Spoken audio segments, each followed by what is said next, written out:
Habari gani mwana QTV, kama ni mara yako ya kwanza tafadhali subscribe na tano notification. Karibu katika ulimwengu wa siasa. Jina langu ni D wa QTV.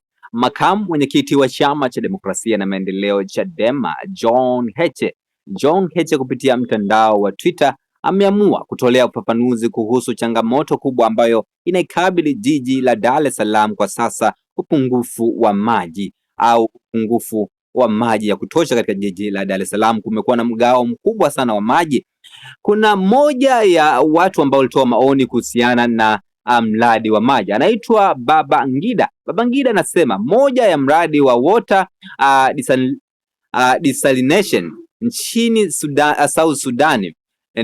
Nimeuliza kwenye AI mradi huo wa maji unahudumu watu milioni moja. Majibu aliyojibu AI imesema kwamba imetumia takribani dola za Kimarekani zisizopungua milioni 300 hadi 600 kwa uanzishaji wa mradi huo ambao unasevu watu milioni moja. Kwa pesa za Kitanzania ni kama bilioni 741 hadi shilingi trilioni 1.48 kwa pesa za Kitanzania.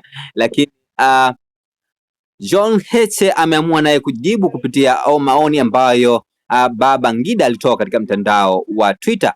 John Heche akatoa mawazo yake kupitia mtandao wa Twitter kuhusu uhaba wa maji na namna Tanzania inaweza kufanya ili kuondoa uhaba wa maji. Na nukuu hichi ambacho ameandika John Heche katika mtandao wa Twitter, na nukuu: tuna vyanzo vingi sana vya maji baridi, sisi ni nchi ya 3 duniani.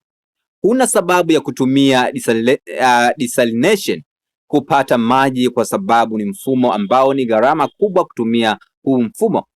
Una ziwa Victoria na watu wanaozunguka ziwa hawana maji. Mwanza hakuna maji. Shida sio maji, shida ni uongozi wa hovyo wa nchi. Maji ya ardhini Dodoma, Singida ni mita 100 tu. Hapo Kimbiji na Mpera kuna maji mengi ardhini kuliko ziwa.